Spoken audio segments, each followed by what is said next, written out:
All right. So it looks like I'm live on YouTube.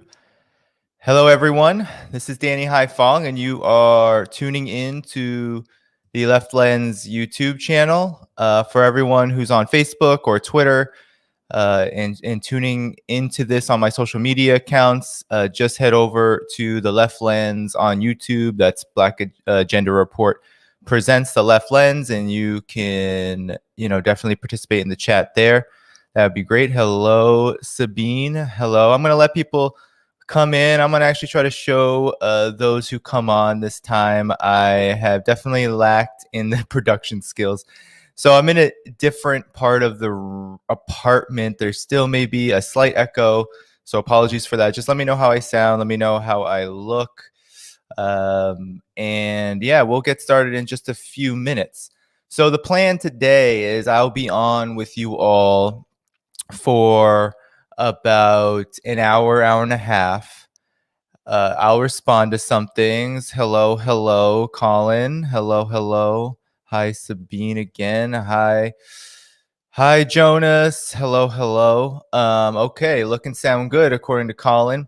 So I'm just going to keep letting people come in. I do have a few things I want to share. I hope I can play audio. I think I figured it out according to someone who was able to help me with that, with using the StreamYard. So I hope to play actually a recording from Glen Ford, the late Glen Ford. He did a great piece in, I think it was 2015, about his experience in 9/11 and exactly sort of, this was in the era right before Donald Trump became president during the election, I believe. So yeah, we'll play a commentary from him at some point during this stream. Hello, Karina. Hi, Big Teal. I know you're a frequenter to the stream, so welcome. Hi, Alex. Hello, Tomas. Yeah, so good to be with all of you today. If you're viewing this on social media, make sure you go to Black Agenda Report Presents The Left Lens on YouTube and participate in the chat there. Subscribe, like this channel. There's going to be a little bit of an echo or reverberation. I'm not an audio expert, but the apartment is a relatively big apartment in New York City. Very happy to be here. Very happy to be in a more comfortable place. No longer subletting or anything like that. And on another personal aside, in the coming weeks, I'll have a big personal announcement. It has to do with the fact that I'm going to be spending more time doing this work. I'll give you the details later when everything is finalized, but I'm hoping to have a lot more time to do this work. And I'm very excited about that. And all of your support, especially those who are able to subscribe to my Patreon. You all have made it possible for me to spend more time on this work. I'll be doing more here on the channel. I'll be doing more with Bar. I'll be doing just more in general of this people's media work that I am most interested in. So I'm very excited about that. Please subscribe, of course, like this. If you can't subscribe to my Patreon, please do. I'm going to keep letting people come in and probably start in about 5 minutes, actually. And there's some announcements I want to inform you all who are here early. Hello, Mike. I don't think I said hello to you yet. This evening, actually, if you're Pacific time, it's 7 p.m. For me, it's late, 10 p.m., and I'll be on for about 90 or so minutes.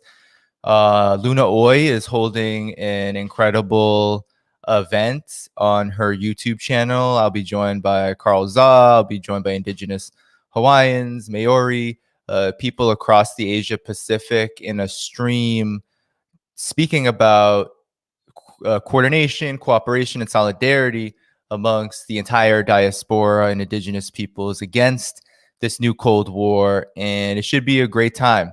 So come join us 10 p.m. Eastern time, 7 p.m. Pacific time. That will be on our good friend Luna Oy, who we've interviewed here on the channel. She is an incredible revolutionary living in Vietnam, talking about the truth of Vietnam, two Western audiences here on YouTube, and she is putting on what should be a really good event. So definitely come through to this. So anyone who's asking about this event, you can view it on um, her YouTube channel. So go to Luna Oy, the YouTube channel, and please view it there. 10 p.m. Eastern Time, 7 p.m. Pacific Time. So please do check it out, and it should be a really good one. In any event, please, if you're on social media, come to the YouTube channel, view this from there. I will try, actually, if I can, to find the event and share it. Hold on one second. So far, it's only been a Twitter graphic. So let me just find the event for tonight. Tomorrow, I'm going to be on Sons of Fidel, noon Eastern Time. You can catch that on Anti-Conquista's YouTube channel, and be on the lookout for me sharing that.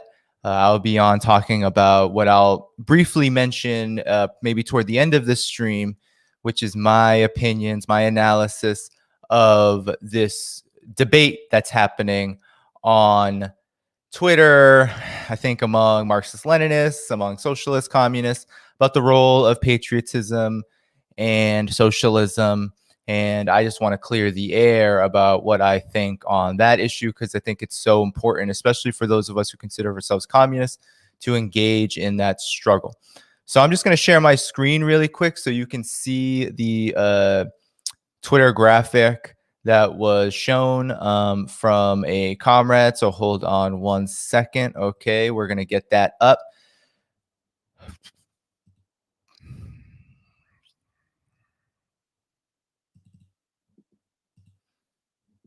So you should see it now.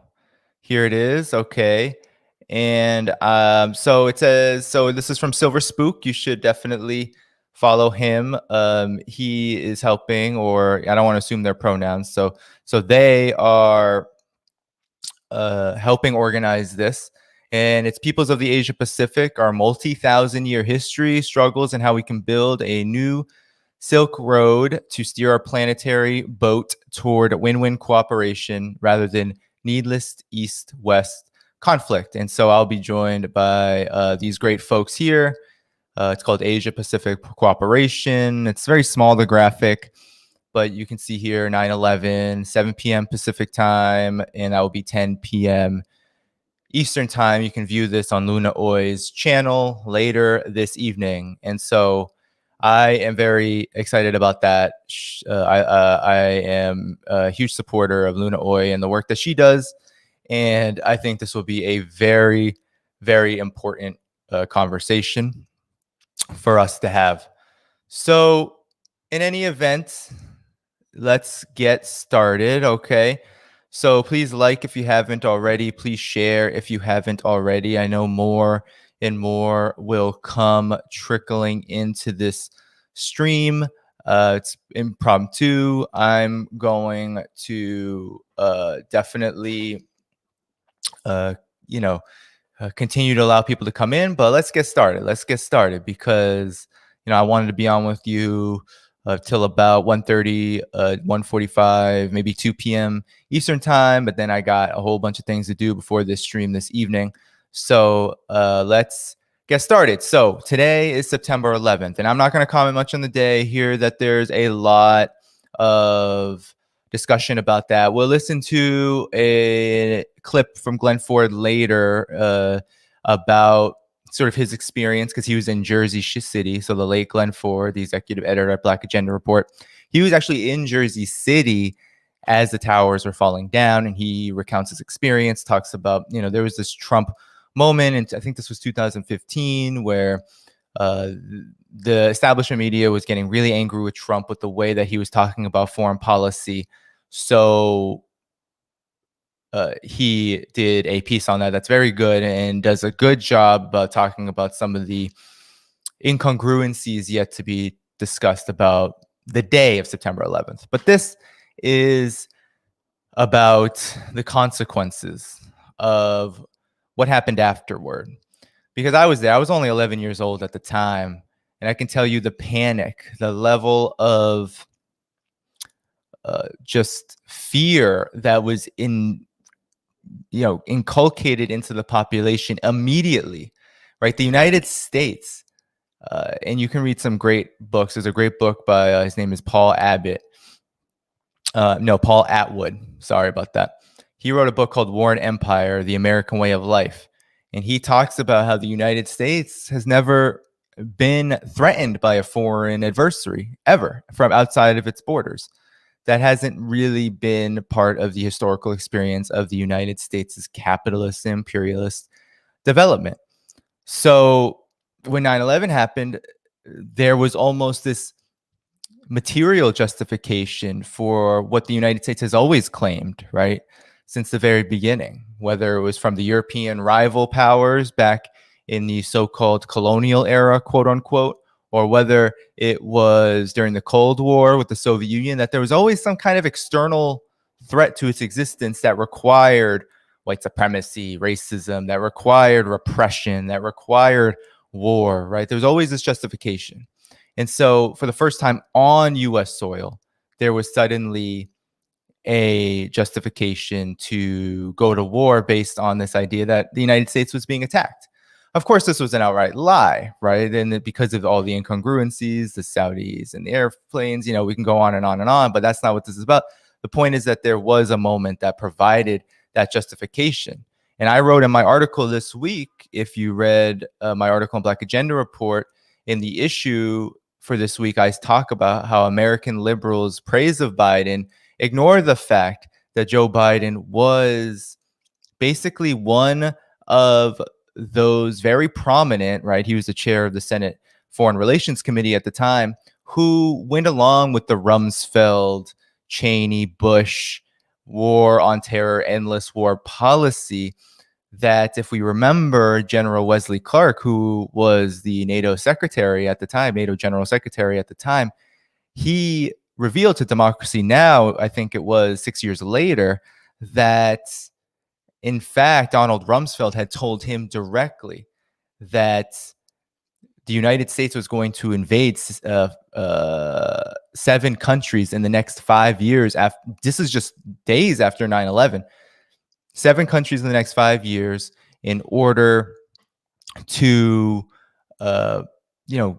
do what it does, do what the empire does, right? So those countries included Libya, Iran, Somalia, Sudan. They included Iraq, Syria, right? These were all countries on the chopping block, and the United States immediately started bombing Afghanistan on the justification that Al-Qaeda was the reasoning, right? That Al-Qaeda needed to be destroyed. But the United States had a hand in creating Al-Qaeda during the U.S. proxy war against the Soviet Union in Afghanistan, just 20 or so years before that. So these are just some of the things that we need to think about when we think about this day. Everyone is hashtagging never forget, never forget. Well, we need to never forget the lies that we've been told and how Iraq was and Afghanistan, plus these other numerous other countries, Lebanon, Somalia, Libya, Syria, all of these countries came under the crossfire of U.S. imperialism based on lies. And I think that really is the legacy of the war of terror, this war of terror, which continues to plague humanity to this day. The U.S. still occupies 30% of Syria. And surprise, surprise, I will show you all this, Joe Biden recently, during this withdrawal in Afghanistan that happened not a month ago, conducted a drone strike, which killed 10 people, including 6 children. And it is now being reported in the New York Times today that this airstrike, this drone strike, actually targeted an aid worker, right? Not ISIS-K, but an aid worker. And this is also the legacy, right? We're told the lie of, oh, the United States is fighting terrorism, and that has this very problematic term of collateral damage always part of that process. And so this allows for these lies to be justified and to be swallowed and to be accepted. But really, the justifications for these strikes usually end up being exposed as mere smokescreens for what's really going on. And so let me show you this because I think it's important. So here we go.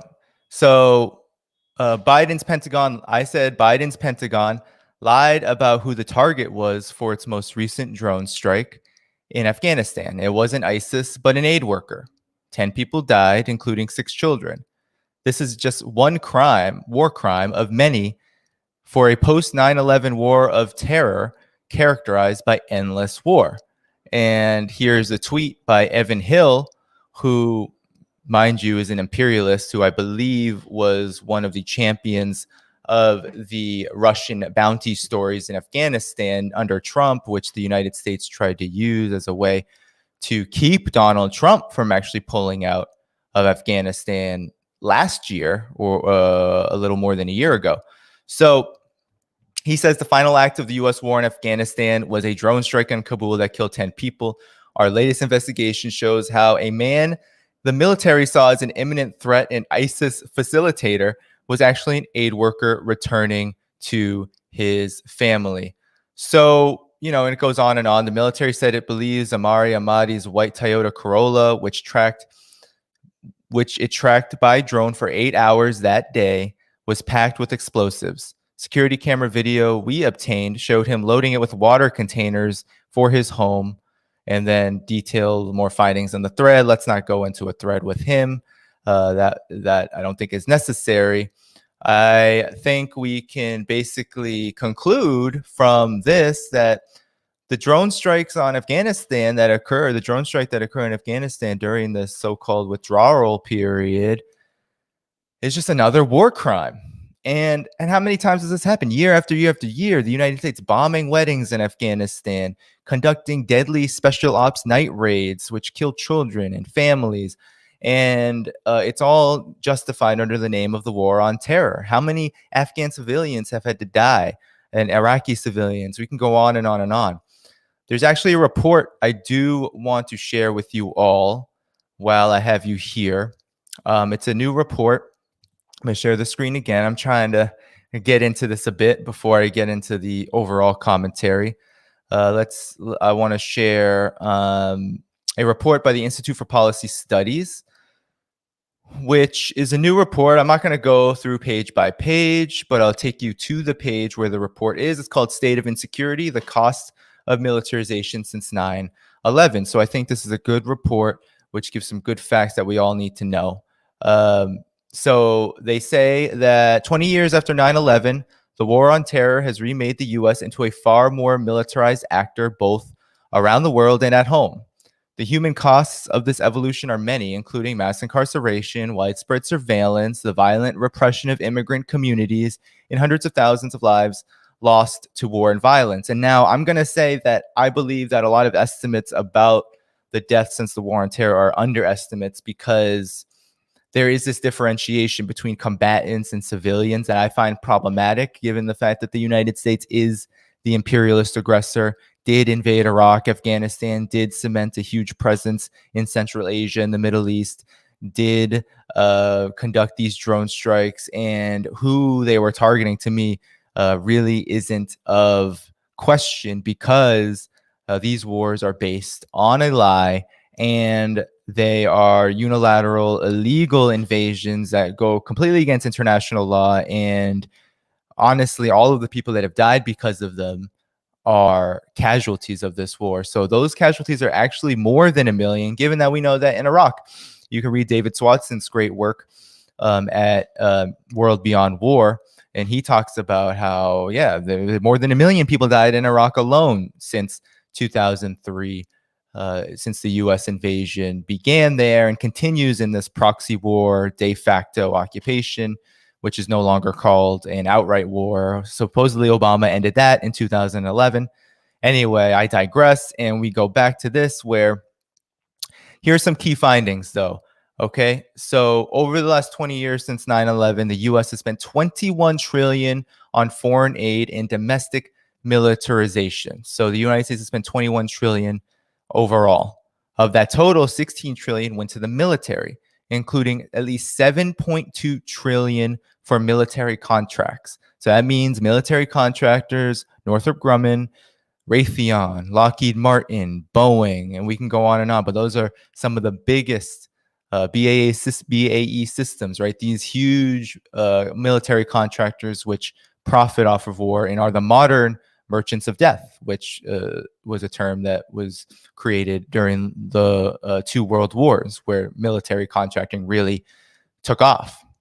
So another 3 trillion went to veterans programs, 949 billion went to Homeland Security, which is really the domestic military apparatus of the war on terror. And 732 billion went to federal law enforcement. And I don't know if you remember earlier, I believe it was this year, the squad supported a bill after the January 6th incident, which gave more money to federal law enforcement. So for less than it's spent on militarization, for far less than it's spent on militarization since 9/11, the US could have reinvested in critical challenges that have been neglected in the last 20 years. So 4.5 trillion could fully decarbonize the US electric grid, 2.3 trillion could create 5 million jobs at a living wage, 1.7 trillion could erase student debt, 449 billion could continue the extended child tax credit for another decade, 200 billion could guarantee free preschool for every 3 and 4-year-old for 10 years and raise teachers' pay, and 25 billion could provide COVID-19 vaccines for the populations of low-income countries. And so this fact is actually really interesting because the United States actually just increased the House approved of an 25 billion more dollars for the U.S. military, while while not spending it basically hoarding the COVID-19 vaccines for itself. So in any event, I wanted to share those numbers with you because I feel like they're very important, but they don't tell the whole story, right? And I think this is where we come in as analysts, because the war on terror was a specific shift in global politics. So what we had was the fall of the Soviet Union, which led to the United States being the sole hegemon in the world. And what it attempted to do was first stabilize economically and do so off the backs of the global South. So it tightened the grips of austerity through the international financial institutions, IMF, World Bank. It overthrew countries like Yugoslavia, which stood in its way. And in 2001, then the event on September 11th that happened 10 years ago today really did fuel the fire, really did put fuel in the engine for the US war machine to take its endless war policy to a whole other level, right? We saw what happened. We saw the wars expand. We saw the use of all this military technology at home, right? The militarization of US society. People immediately began complaining about things like TSA and the Department of Homeland Security. I remember myself, my father was working for the federal government as an agricultural inspector, and he immediately was absorbed into the Department of Homeland Security, and everything changed, right? His job became a lot harder. The Department for Homeland Security was not a friendly employer. They more so, instead of being a public sector job, operated like a private sector job, demanded more hours, violated the union contract, and ultimately attempted to change every single position into one that served a security purpose rather than a public function. So that was very difficult for him in the last years of his job. And this characterized a whole huge shift where we saw, right, the US intelligence agencies from the FBI, CIA, they were going on a crime spree, basically terrorizing populations abroad and at home, right? Muslim practicing people across the United States were followed and terrorized, right? I know I have friends who this happened to, where the FBI showed up at their door and threatened to detain them. All right, this Guantanamo Bay. We can go on and on and on. These war crimes that the United States committed both on its shores and off of its shores still remain important to remember, right? These are the things we can't forget. And a lot of that is because they continue. And so, right as the United States was getting a pat on the back by a lot and also a lot of criticism, right? The US administration, the Biden administration was getting both criticism and praise for this withdrawal out of Afghanistan. What we weren't hearing was how these wars continue, how these trillions of dollars continue to be funneled to military contractors, to these deadly proxy wars, to the occupation of Syria and the continued siege of Syria, which has created one of the most devastating refugee crises in human history, right? With the participation of Turkey, Europe, etc. So it's so important. And Big Teal, thanks for bringing up the Patriot Act, because the Patriot Act was what created this huge militarization and intense surveillance of all of us, especially through our digital communications. Right now, the NSA and other related agencies are keeping tabs on everybody, regardless of whether you're a citizen, non-citizen, doesn't really matter, as long as you're using these digital platforms, as long as you're using cellular technology, internet technology, right? These agencies got the go-ahead because of the Patriot Act and because of subsequent National Defense Authorization Acts, which had measures similar to the Patriot Act. Because of this, now we do live in, and we arguably had always lived in a surveillance state, but now it is to a degree that I think was unforeseen beforehand. And it shocked the population so much so that I don't think many people knew what to do with it. We had Edward Snowden, we had Julian Assange and others expose a lot of these crimes, and that was great. But by that time, a lot of damage had been done. A lot of people had accepted giving away certain privacy rights, right? And a lot of people had accepted wars by this time because Democrats were a part of them, right? The war on terror really also fueled this growing bipartisanship among Democrats and Republicans, what we call Black Agenda Report, the War Party, in supporting every single U.S. military intervention that the Pentagon, CIA, the intelligence apparatus, the whole military industrial complex pushes. Afghanistan and Iraq were really a big part of this. I talk about Joe Biden's participation, that he was all in, right, in the war, the invasion of Afghanistan. And then he helped build up support for the Iraq War in 2003. He was a huge part of that. And so as Democrats became more and more ingratiated with the war machine, this really did reach a climax under Obama, where Obama was able to turn these so-called dumb wars, this growing antipathy towards endless wars that was happening in the United States. He shifted the narrative and said, no, we're not going to do dumb wars anymore. Afghanistan, Iraq, that was a little stupidly done. The Obama administration, of course, expanded the U.S.'s presence in Afghanistan immediately after coming into office, and did not pull out of Iraq formally until 2011. And even after that, there was still a huge coalition of the willing, special ops, etc. there that continues to this day. But nonetheless, Obama was able to say, okay, we'll do smart wars. Libya being a big kind of chip in this overall grand strategy. And now, and I think this is very important to talk about, and thank you for mentioning Chelsea Manning, because Chelsea Manning was a huge part of uncovering these war crimes.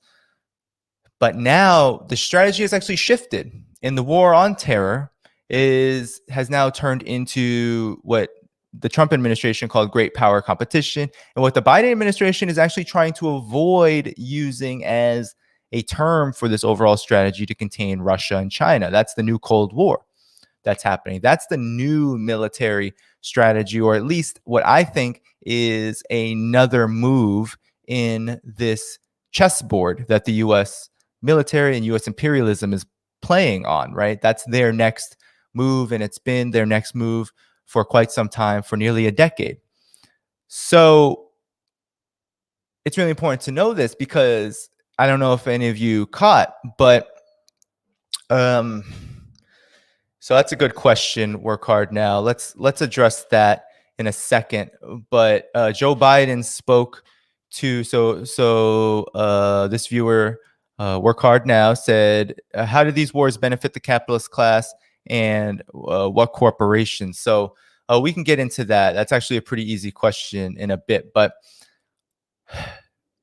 Joe Biden just spoke to Xi Jinping in China, on a phone call, and it was kind of an not so fruitful conversation, right? China said, "Stop doing this new Cold War thing. It's really disruptive. It really isn't beneficial to any side here. So why don't you stop?" And Joe Biden said, "Yeah, I don't really want to have bad relations, but we're not really going to stop, and we're going to continue to disagree on the things we disagree upon, and good chatting with you."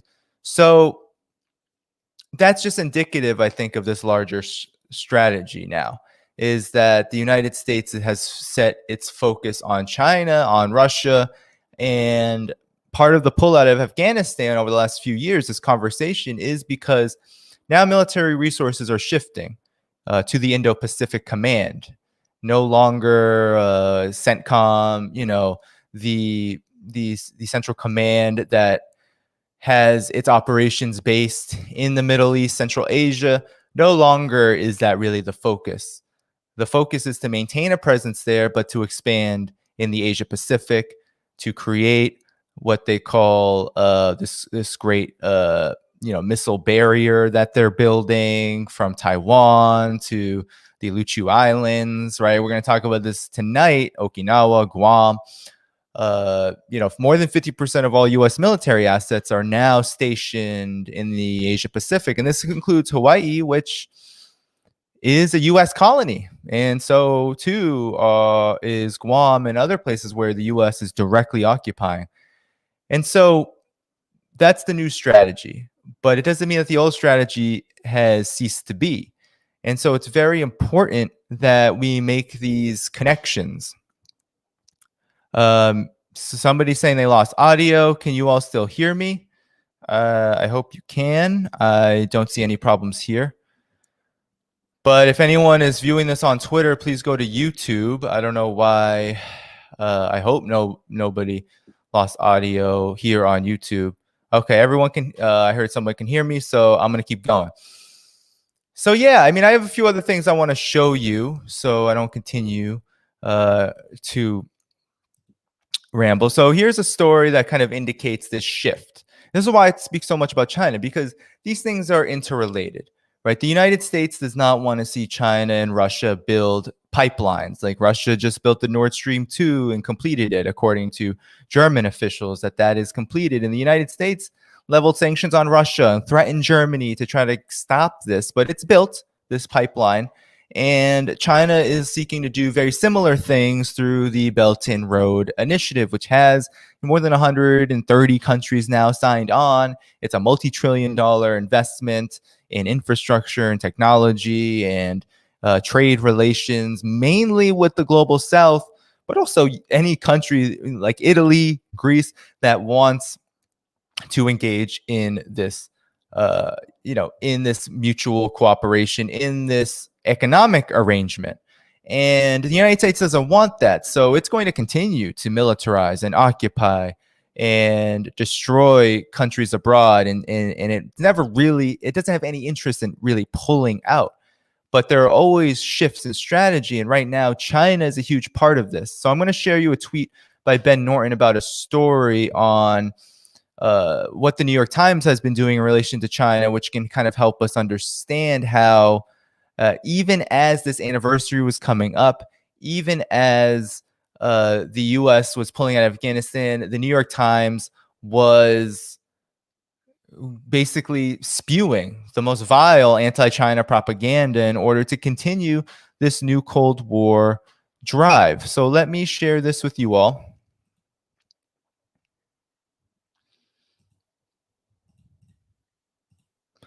So Ben Norton says, and let me see if you all can, yes, you can see it.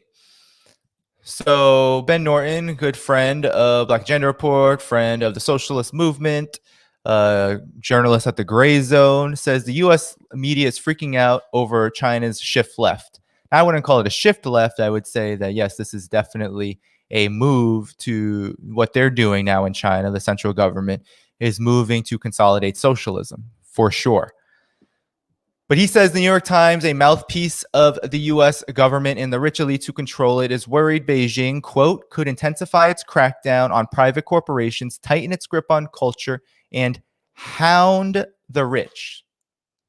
I say, good job, China. Thank you so much for hounding the rich. He goes on to say, like usual, the so-called experts that the New York Times relies upon for its China coverage are pundits at neoconservative think tanks funded by Beijing's main adversaries, the US, Taiwan, and Japan, as well as American weapons industry and fossil fuel corporations. So you can see here, the donors, Japan, Taiwan, UAE, the US are the biggest government donors.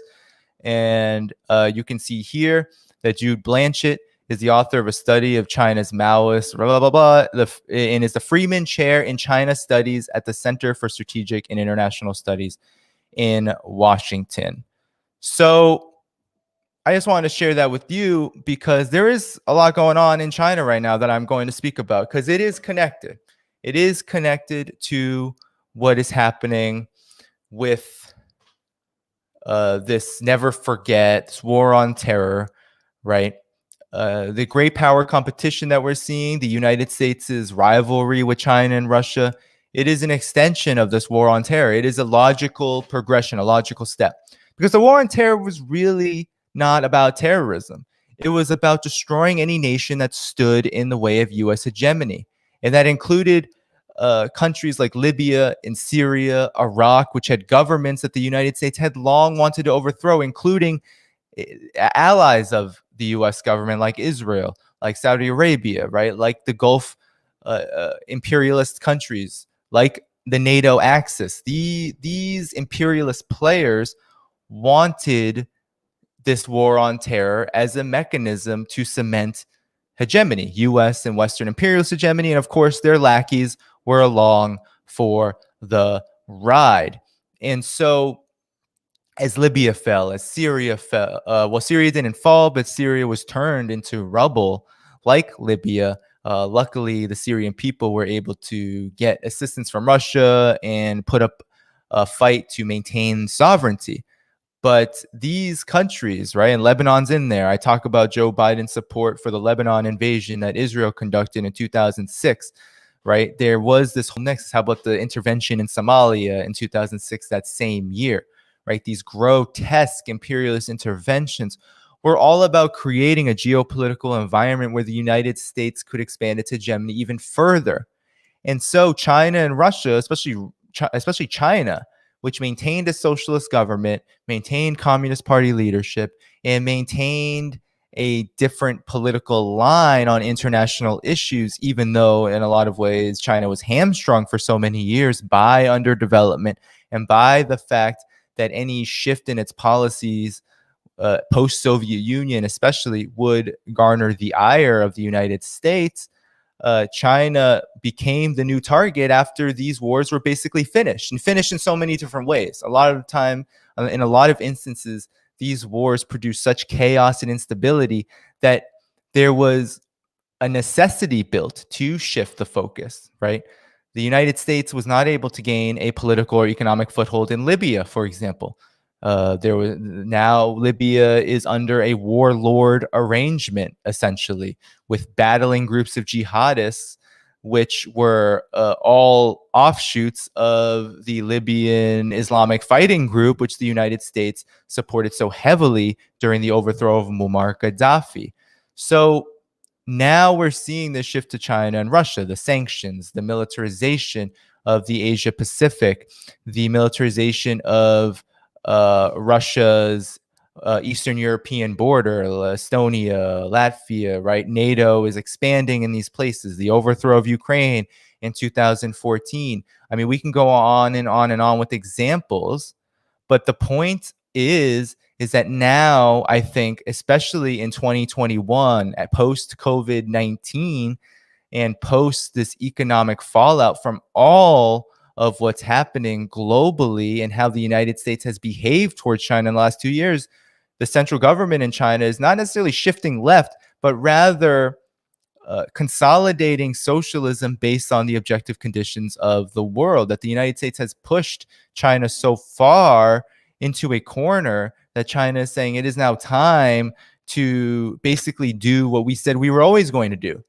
during reform and opening up, which is make sure that the development of the productive forces benefited everyone. And it really was just a matter of when and how to do this, not so much whether it was going to happen. And so over the last couple of months, we've seen China come down on the private tutoring sector in China, which charges enormous amounts of money for higher income families to get ahead.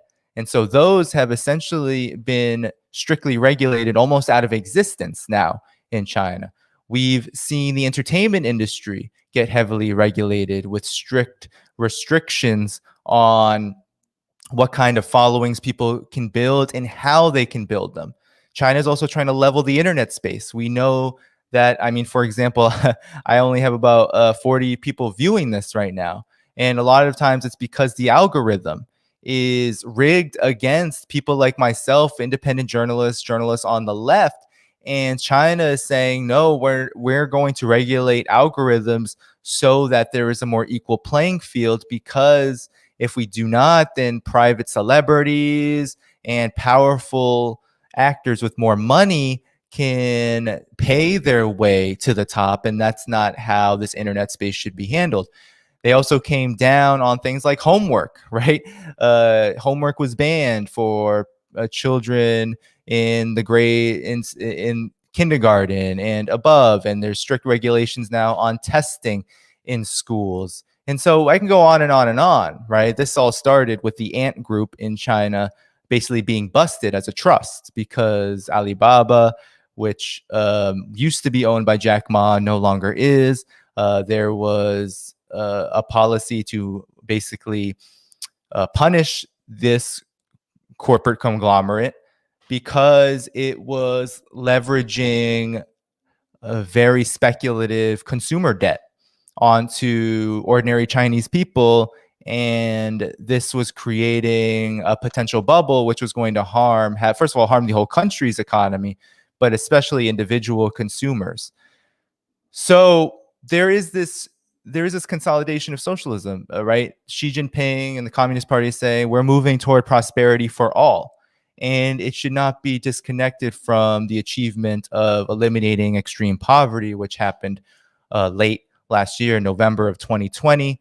And it certainly cannot be disconnected from this larger global environment, right? This instability and destabilization campaign, which China is wholly against, that the United States has been waging on its borders. Remember that Afghanistan does share a border with China in Xinjiang. So the war in Afghanistan was always in a major way a threat to China's existence and its continued ability to peacefully develop its society. So it's important to definitely take into account how these changes in China, right?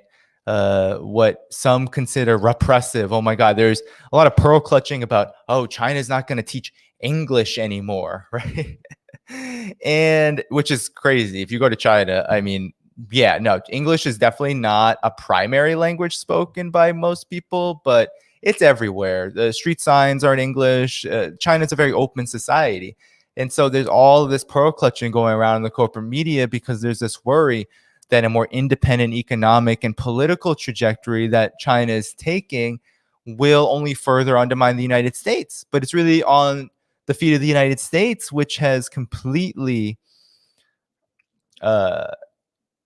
completely and hostilely been the aggressor in the situation, has rolled back so many achievements and gains that were made during the normalization process that happened in the early 1970s before Deng Xiaoping, everybody, right? This all happened under Mao, the leadership of Premier Zhou Enlai. Like, this policy is more than 40, almost, I think it's nearly 40 years in the making now. And 50 years in the making. Wow, time really flies, right? In 1971, this all began. And so the United States has damn near rolled back all of that, is creating such grave hostilities, sending billions of dollars to Taiwan's government, creating this cruise missile island chain block to threaten China with nuclear weapons. This is a serious problem, and the war on terror laid the basis for this, laid the basis for a current situation. And so these wars continue. The war on terror, the war against Syria, the war in Libya continues, the war in Iraq continues. All of these wars in Afghanistan has not ended. The U.S. has not pulled out every single military force from that country. It will still be cooperating heavily, I'm sure, with this coalition government that the United States is going to have its allies, right? The former president, the former last two presidents, Karzai and Ghani, they'll both be there. So in any event, that's essentially the connection I wanted to make with this war on terror. I mean, there's so much that can be said, but I wanted to play you all actually a clip from, I'll get to questions, okay, at the end, but I wanted to play you all a clip from Glen Ford that I think you will find useful. He published this in 2015, and I hope that it will play here. I believe all I have to do is, let's see, share system audio, and I'm going to play a clip. While I'm pulling this up, make sure you like, subscribe, hit the subscription button, the bell. Also, please do support my Patreon, patreon.com/Danny Haiphong, if you have the ability to. Make sure you share this video, but let's do it. Okay, let's listen to this. Let me see. Where is it? Here we go. Okay. So share tab audio and tell me if you all can hear this, okay? Because I'm really hoping you can. So this was Israelis Not Muslims cheered in Jersey City on 9/11. The corporate media don't like Donald Trump. They used to like him a lot. In fact, big business media are responsible for making this minor multimillionaire into a household name. But Trump is on their hit list nowadays because the Republican presidential candidate insists on telling his own lies rather than sticking to the list of official lies parroted by the corporate media every minute of every day. Donald Trump told a really huge, as he would put it, lie when he claimed to have watched thousands of Muslims cheering in Jersey City, New Jersey, as the World Trade Center came down on 9/11. Every corporate news outlet in the country rushed to debunk Trump's fictitious account. The Washington Post offered psychological theories for why Trump gets away with telling fantastic lies. The New York Times said there was no evidence that Jersey City Muslims cheered the destruction on 9/11.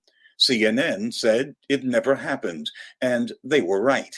However, by making only a partial correction of Donald Trump's prevarication, the corporate media were telling their own lie about what really happened on 9/11. There was, in fact, celebration in Jersey City on that fateful morning, and the incident did briefly make a major news splash. But the people who were doing the cheering weren't Muslims.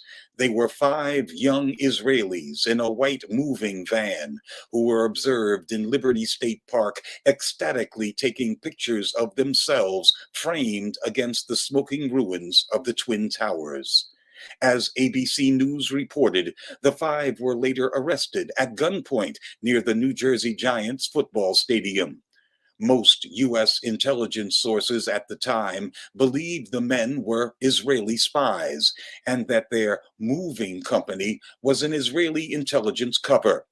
Israelis posing as art students were arrested after penetrating scores of U.S. Defense Department and other classified sites. Both stories made national news.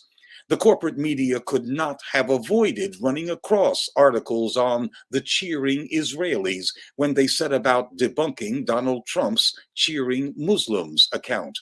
But not one of them dared to mention that, yes, some people were seen celebrating 9/11 at Liberty State Park in Jersey City. I was in a different part of the park on 9/11 morning, alone, except for two young Israelis with very expensive cameras carrying phony New Jersey press credentials who claimed to be Polish but spoke Hebrew to each other. The two young men were giddy with joy at the destruction that the three of us were observing across the Hudson River. Later that day, I learned from local and national news outlets about the five Israelis who were dancing with delight about a mile upriver from me and the other two Israelis. Articles about Israelis celebrating 9/11 would have come up in any search to correct Donald Trump's tall tale.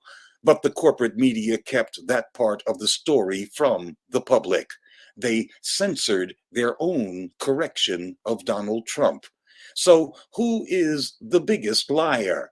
Trump, who lies to advance his own personal interests, or the US corporate media, who lie to the people on behalf of the state of Israel and of Zionism?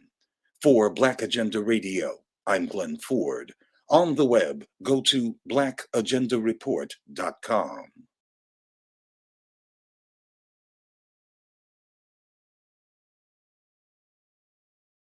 I was muted. So yeah, there you go. There you have it. The great Glen Ford talking about not, his reaction to 9/11, his experience, Jersey City. I think it's important because we know how much Israel, Saudi Arabia, of course, the Gulf countries, but Israel was hugely important in these wars that happened.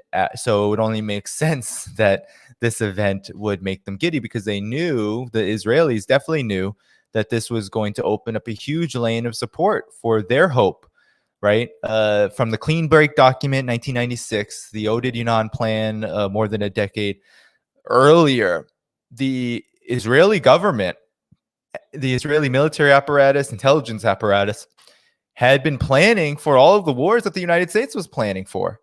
It had not only the full colonization of Palestine on its agenda, but also the creation of a greater Israel that ran all the way through Egypt.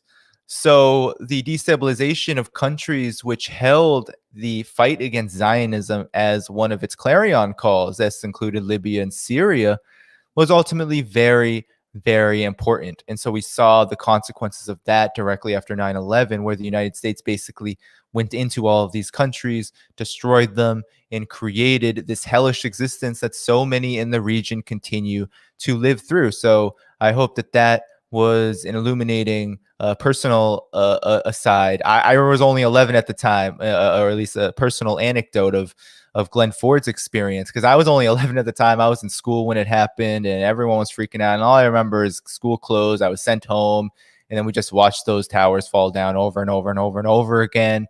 And then listen to the president talk about how he was immediately going to start airstriking Afghanistan, and everyone was cheering for war. That's what I remember. And I remember all the Democrats also kind of coalescing around George W. Bush and saying, "Oh, well, this is the leader we need to we need to get around." There was no real criticism. Dick Cheney was really running the show. And here we are later, trillions of dollars later. Here we are 2 decades later, trillions of dollars spent, millions of lives displaced or killed, and entire societies, the entire Arab and much of the Muslim practicing world in Central Asia destabilized. So that is the legacy that we are ultimately talking about when we decide to never forget 9/11. So, I'll end this part of the conversation there because I don't want to go on and on and on. We can talk about this for a really long time because there are lots of elements to it, but I wanted to just give my reaction on a day that is very troubling. But there was some good news. There was some good news, or at least there were some good things about September that people may have missed. Ho Chi Minh died September 2nd, 1969. Mao died. Mao Zedong died September 9th, a couple of days ago, I believe, not too much later. I forget the year of that. But, these are people we should celebrate and talk about, right? The Attica uprising as well. The anniversary of that was just a couple of days ago, right? So there's been a lot of things that we can celebrate in this time because this date in particular is largely viewed as one of the most depressing if you have a conscience, right? If you have any conscience at all, this is one of the most depressing days for humanity because of all that has happened. And unfortunately, because of what we'll talk about in a second with patriotism, there's also a lot of mourning done that's very problematic. Now, somebody shared, actually, I think he subscribes to my Patreon. He's a great comrade over at Millennials Are Killing Capitalism. He shared a part of my book that I'll read to you on American exceptionalism and American innocence. So let me pull that up, actually, because I was very appreciative that he did that. And it was a good point that I want to also emphasize. So I'm just going to pull it up here on the screen. Are you guys enjoying this? Generally, I just talk, but I'm trying to mix it up as I get more time doing this sort of thing. I'm trying to mix it up a bit. So let me know if this is something that you like, me going over clips and new stories. I'm not a news analyst, news story reporter, but I thought adding in some of this might do the stream a little good instead of me just talking. So anyway, here's Jason, good comrade, friend. Millennials Are Killing Capitalism. Definitely follow them. So he's reading the book that I published with Roberto Servent, who's Barr's book editor now for the last few years. And we wrote chapter 1 actually on 9/11 and the war on terror because still at that time, although Russiagate was happening and Donald Trump's administration was giving us plenty of material to talk about the absurdity of American exceptionalism, still few events, right, really highlight how American exceptionalism has been so damaging to humanity, both here and abroad. So here's Jason talking about chapter 1. Well, I'll go through all the pictures. So there's the book. It's a great book. Please pick it up. But actually subscribe to my Patreon. I've been asking people to do that.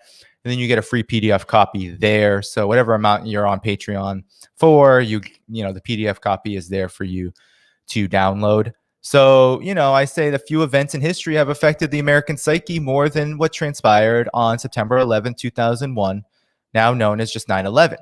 Nearly 3,000 Americans died in the attack on the World Trade Center towers, and the tragedy was exploited by the American power structure for it raised to the surface deeply chauvinistic, racist, and imperialist attitudes of many Americans that could be manipulated and directed. Since its inception, the U.S. had enjoyed geographical and political advantages, as I discussed earlier, that allowed it to become a powerful aggressor without repercussion. The U.S. committed acts of aggression abroad in the name of freedom and democracy, but rarely had to worry about being attacked for its hypocrisy on American soil. To be attacked on the mainland was a direct assault to American superiority. All right. And so, hold on. What is going on? Oh, I'm a little too zoomed in. Hold on one second, guys. So yeah, here's a good point. So it was Chile that had its own 9/11, right? So September 11, 1973, the CIA overthrew, with the help of the CIA, the government of Salvador Allende. The socialist government in Chile was overthrown, and he was replaced with the brutal dictator Augusto Pinochet. And now the consequences of this, I don't think I talk about here, but the consequences of that intervention were tens of thousands of Chileans disappeared, killed, terrorized by the fascistic dictatorship of Augusto Pinochet. And of course, Chile became, rather than a haven for nationalized industries and for social democratic policy, it became an experimental lab for neoliberalism and privatization, right? The Chicago boys, oh, sorry about that. The Chicago boys were ultimately experimenting on Chile, this extreme breakneck privatization agenda, which now has plagued much of Latin America through at least some point of this last 50 or so year period. And of course, we know Africa, Asia, no part of the world, including the United States, has been free of austerity. So I talk about how our 9/11, the United States' 9/11, was different. It involved Americans as the victims and not as the perpetrators, and that this had led many Americans to think that any picture of a burning building anywhere in the world next to the date September 11th, even with animated turtles jumping out of it, was an insult to the trauma of the World Trade Center getting hit. So that actually happened, right? There was a film that was released called Australia. It had Ninja Turtles coming out of it, and it was taken down, right? Ninja Turtles are jumping out of a burning building, and it was taken down. So, and then Jason shares this. The embrace of empire has been a general condition in American society since the war on terror began almost 20 years ago. A Democratic Party administration under Barack Obama quieted the war on terror's message, but intensified each and every policy of the war. White supremacy and militarism have been a driving force of this project. American exceptionalism is the anchor. This anchor has been distorting and erasing our memories of U.S. imperialism's wretched conditions since the conquest of the colonies. Quote unquote, they do not hate us, they hate our anchor. So essentially, that is what I wanted to share. Let's end the conversation actually about this now. I'll get to questions and just general commentary. Let me stop sharing the screen. Because we're running over an hour now, and I want to make sure I get there. So of course, if you're here, share the program, like it, subscribe, and of course, subscribe to my Patreon if you can. Let's move on, and let's talk about the questions. Okay, so let me move through the chat. So let's see. Okay, so someone was confused about the connection I was making. Josh, thanks for asking for clarification. So yes, essentially they're switching the war on terror on China because they're socialist. Well, what I was really saying was that there is a logical progression in the United States' overall imperialist agenda. And really the war on terror. So let's think about this more broadly. Okay. So the United States has been an imperialist country, so to speak, since we could say, mid-19th century, when it became a country dominated by monopolies and financial cartels. It really industrialized and it began to look abroad. Now, the United States was always a settler, colonialist, and expansionist capitalist power, right? And I know that there's a lot of debates about what imperialism is, but I tend to keep it simple on Lenin's definition about a society dominated by monopolies and financial cartels and a stage of capitalism. So, the United States was a racist and capitalist expansionist regime since its inception, and this was reflected in chattel slavery, indigenous genocide, and what have you. And so moving forward now, looking abroad, the United States, went on the Spanish-American War and these wars of conquest in Asia, participated in the Opium Wars. We can go on and on and on. But then there was this Cold War, right, where the United States became, I think, for the first time, a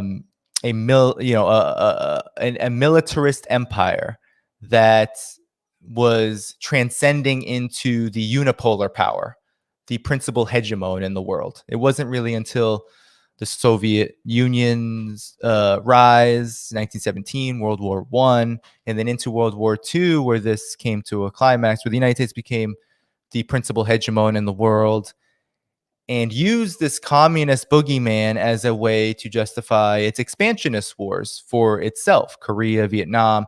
We can go on and on and on, and then the proxy wars, Cuba, etc.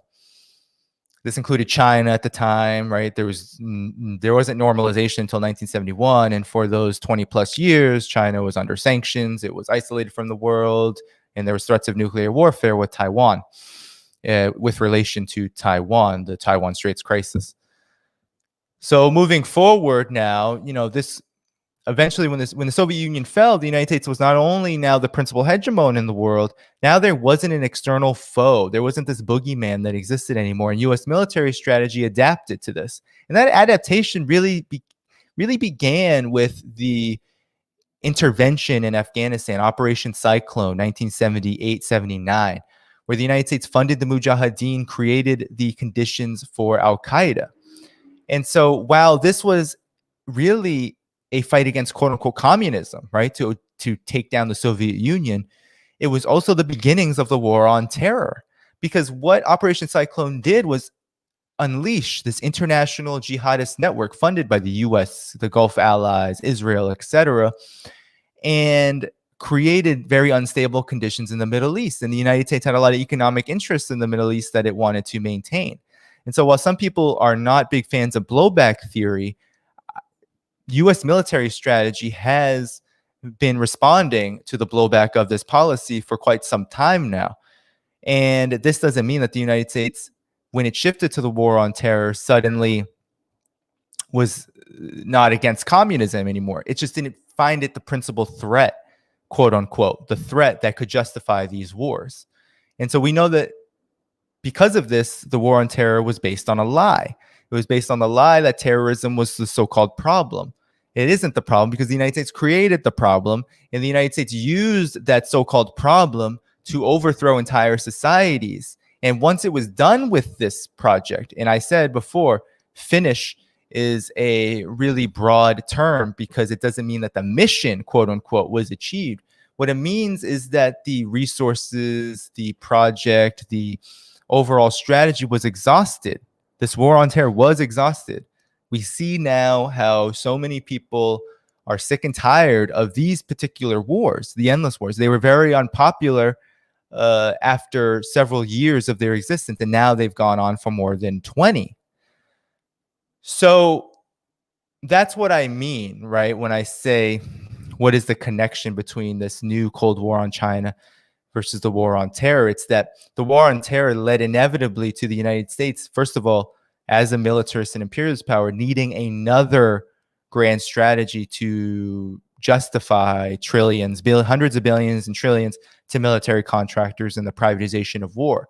But also this larger strategy of maintaining hegemony now is very important and cannot be satisfied solely through the war on terror. So that's why I said we're not going to see the war on terror necessarily end just because of the withdrawal of Afghanistan or anything else. We didn't see it even come close to an end after Obama so-called withdrew from Iraq.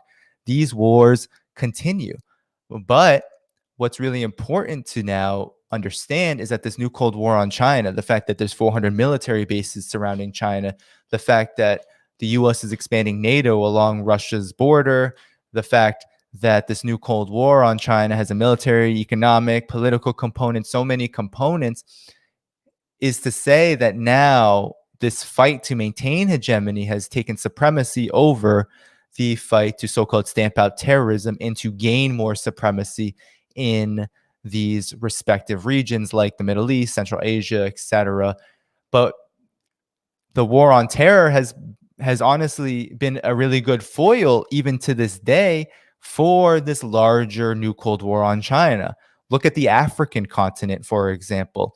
In Africa, we see the expansion of the U.S. African Command since 2009, when Obama exploded this military-to-military operation and command center to nearly every African country. Now only one, Eritrea, is without an AFRICOM command site and AFRICOM relations, right? Military to military relations with the United States. And that is all. And you can read General Townsend's reports that he has given about the U.S. African Command. He's the general right now of that command structure. And he talks about China a lot, many times, dozens of times, as being one of the principal reasons why the United States has expanded its presence there. And of course, it's always indirect, and the more direct focus is on this so-called threat of terrorism, which exploded because of the U.S. invasion of Libya, and then of course the ripple effects to Mali, Niger. We can go on and on and on about the ripple effects of that invasion, the refugee crisis, and the explosion of these jihadists who were unleashed on Libya during this war. So I hope that answers the question, right? That now this focus on China, this war on China and Russia as well, is a huge component to this logical progression and this connection between this endless war policy of the war on terror to the new Cold War. And we need to continue to make these connections, because nothing that the United States does is in a vacuum.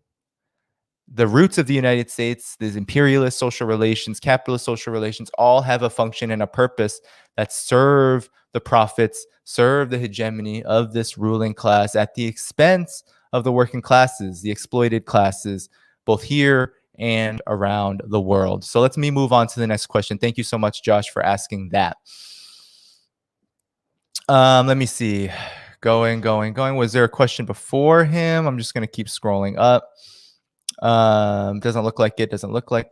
So I'm going to start from the bottom. How about that? So, anyway, so I really appreciated that question, because I know that sometimes it is hard to explain these things. Let me keep going. I know there were more questions here. If there are any more questions, please do. But of course, like, subscribe while I'm doing this. Share this stream. It's a quiet day. People must be out enjoying their day. I'm going to definitely do that. After this, I got some chores to do. So I guess there aren't any more questions. I believe there were. If I didn't get to you, I believe there were more after Josh.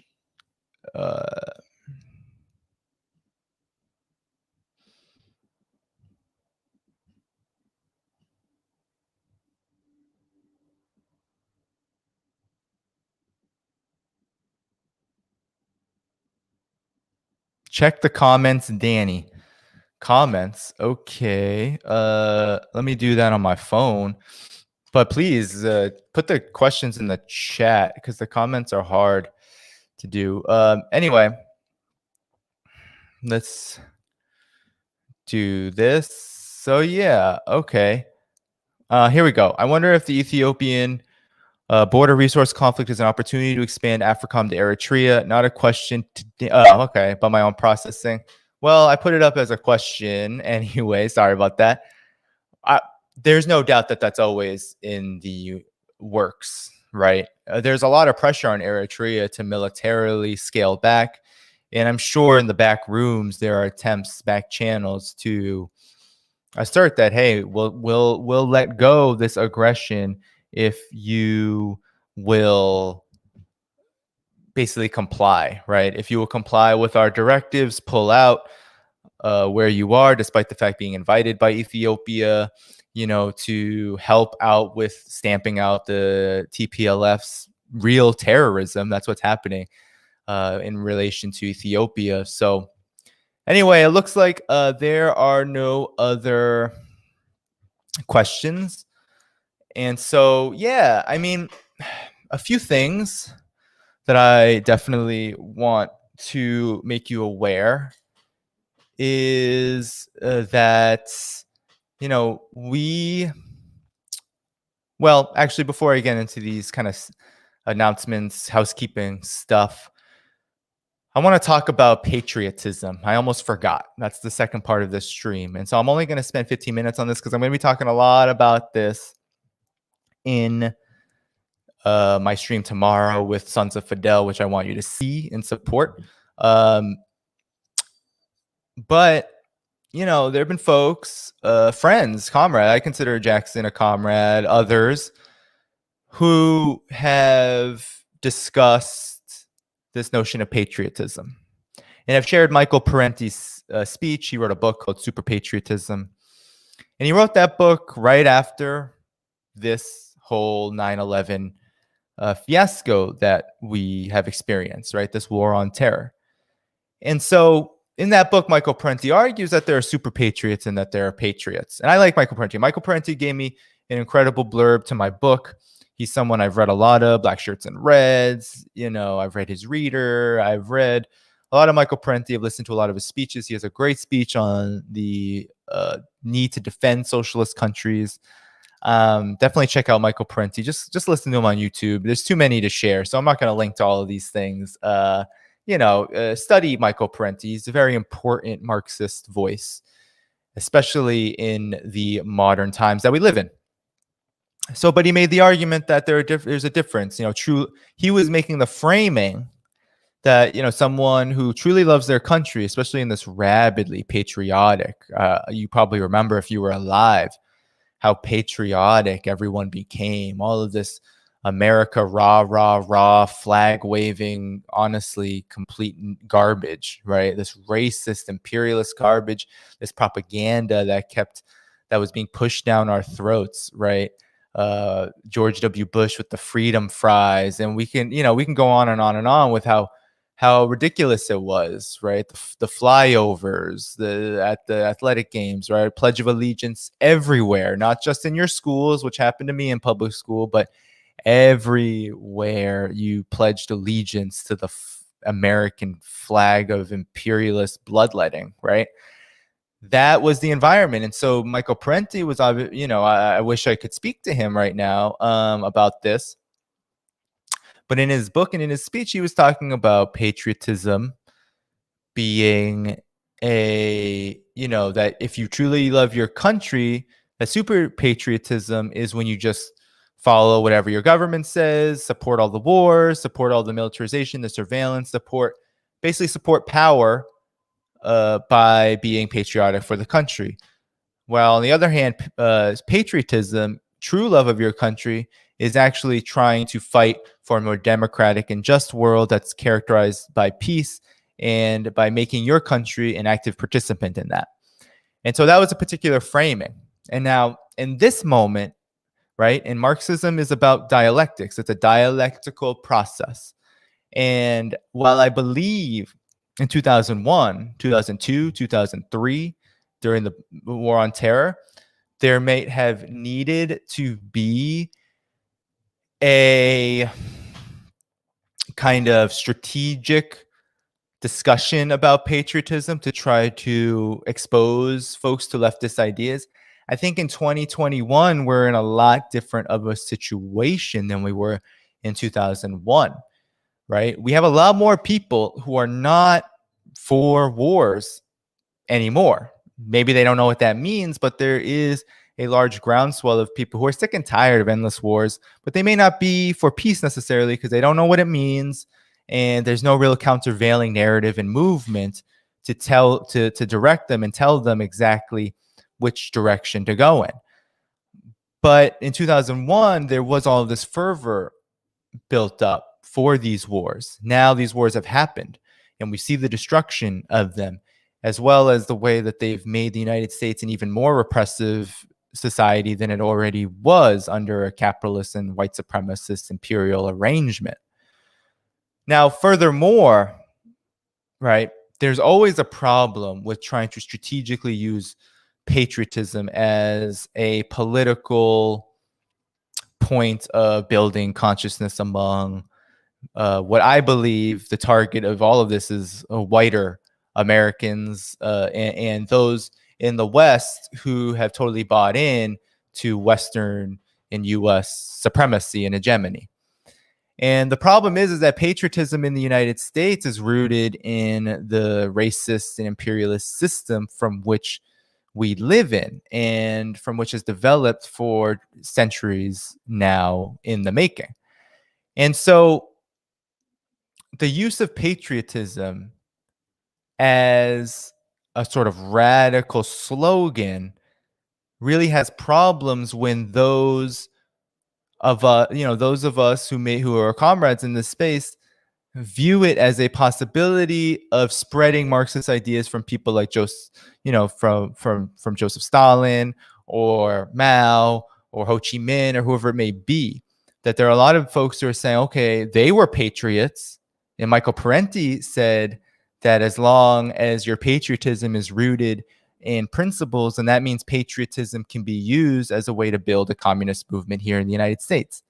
And I just don't agree with that. And I think that there's a lot of reasons not to agree with that based on the US context in 2021 and over the course of the development of the United States as a capitalist power. And I actually disagree with Stalin's assertion, because Stalin actually, and I didn't mention this in the book, and it was an omission on my part, that American exceptionalism was a term that actually Stalin first used at the Comintern to discuss American communists who believed that they were exceptional to Marxist theory and that they didn't have to follow it. Now,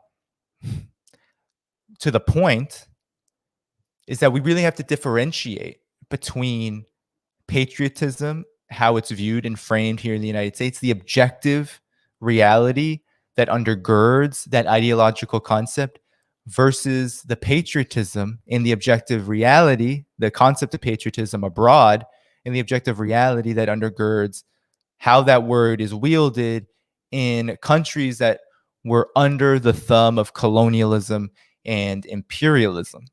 This includes countries like China. This includes countries like Vietnam. This includes the DPRK. This includes Cuba. This includes a whole host of countries in Africa, Asia, Latin America, South America, the Caribbean. We can go on and on and on, where patriotism is seen as a word that's synonymous with national liberation and independence from colonialism. That is a lot different than the patriotism that ordinary working class people in the United States come to know here in the United States.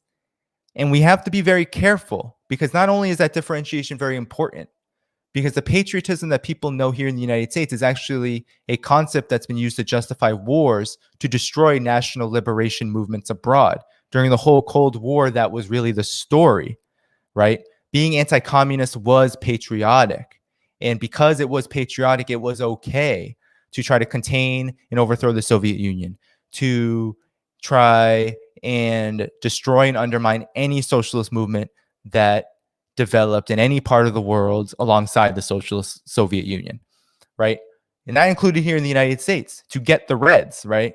That was and is still the patriotism that Americans come to know.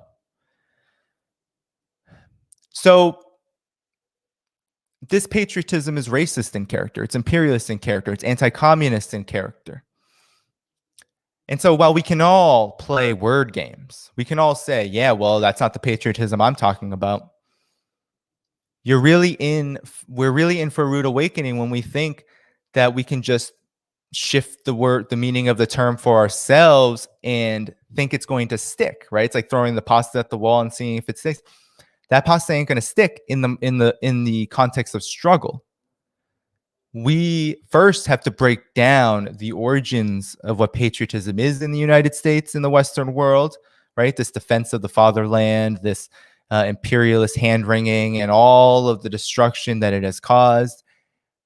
And then we need to come up with a new concept of what liberation and socialism means right here in the United States that doesn't play upon the racist and jingoistic and chauvinistic tendencies of the American populace.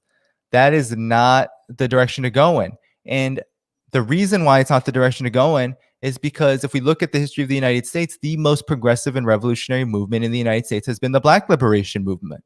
And it's been Black people engaged in the communist movement, right? And they were not cheering for patriotism, right? Read W.E.B. Du Bois, and you'll see Paul Robeson. You'll see they were not. They were getting punished for their lack of patriotism to the United States and for their solidarity with socialist countries and with people who were engaged in struggle against empire. And they were getting punished for their solidarity and for all of their work to ensure that Black freedom meant a lot more than merely quote unquote civil rights, that it meant power, that it meant economic improvements in the economic health of Black people, right? That is really important to remember, because the United States, if there's ever going to be a socialist revolution here, there's ever going to be a communist movement, it will come from the energy, the leadership, the consciousness of the Black liberation movement. That is actually something that is just not out of, there's no questioning that, because of the long legacy of white supremacy in the United States and how white supremacy has shaped its domestic and global policy. The working class movement as a whole here has always lagged behind the Black liberation movement. And because the Black liberation movement is in the condition it's in, all of the counterinsurgency, all of the repression that it has experienced over the years, the rise of Obama, because of that, we've seen a real shift to the right politically. And so if we're going to have a broad working class movement, we need to remember the specific objective conditions that we live under and navigate them based on reality, not based on what we think is correct in our heads. Because what we think is correct in our heads could very well be, even if you don't mean it to be, chauvinism. It could be chauvinism, right? Why talk about being an American patriot? Who does that serve? Do you think that you are winning over those who are also patriotic in the United States to the communist movement, right? That's not how strategically I believe white communists should be operating in the communist movement. White communists in the US and West should be trying to organize white workers to the side of socialism in a way that both extends solidarity to their economic plight, but also challenges, right, in debates, and doesn't treat them like the Democratic Party treats the working class white population as just deplorables and dumb, but treats them as those who need to engage in solidaristic activity with the rest of the working class for a class war that is happening right now, and to engage in economic justice, fights for economic justice, fights for political power, and fights for peace, right? That is what the white communist movement should be focusing on. And if we think that somehow this term patriotism will just be reframed after 20 years of the war on terror, where we've seen where patriotism really goes, both on the liberal end and on the far right end, right? They all go to the same place: cementing American exceptionalism, cementing American imperialism, cementing American capitalism. Then we really haven't learned much from the last 20 years. So Michael Parenti's book is, from that period, outdated now, right? It was written in a particular period to make a specific argument, and his body of work says a lot more things that are, I think, even more valuable than that one. So the conclusion here for me, and I want to hear your thoughts, is that to call yourself a patriot in the United States really does reinforce empire, because surely we would not say the same about Israel. And I've always had a problem with this difference between how people on the left in the United States treat Israel versus the United States. Israel is a settler colonial society. It is right now conducting a campaign of genocide against Palestine and the entire Arab and Muslim world in that region to achieve supremacy and to achieve a higher form of imperialism. The United States' history is even longer, and it's very similar in a lot of ways. And the United States backed the Israeli project, right? So there's no one on the left who would be caught saying Israelis should call themselves patriots in order to fight for economic, social justice, class war. We see Abby Martin's great video of ordinary Israelis. There really is no class war in Israel because the class war is being fought on Palestinians. And Israelis have largely benefited across the board in Israel from this arrangement. So in the United States, even though white workers have seen their conditions decline, I was talking to Glen Ford about this for the last couple of years, about, white workers are asset poor in the United States. 40% of them was the Institute for Policy Studies, who I mentioned, did a report on black wealth trending towards zero, and how most the median black family has $1,700 to their name, trending downward. But white workers are in a better situation, right? Overall, white America, this includes workers and non-workers alike, have a net worth, a median net worth that's, several times larger, right? We're talking about 100,000 plus.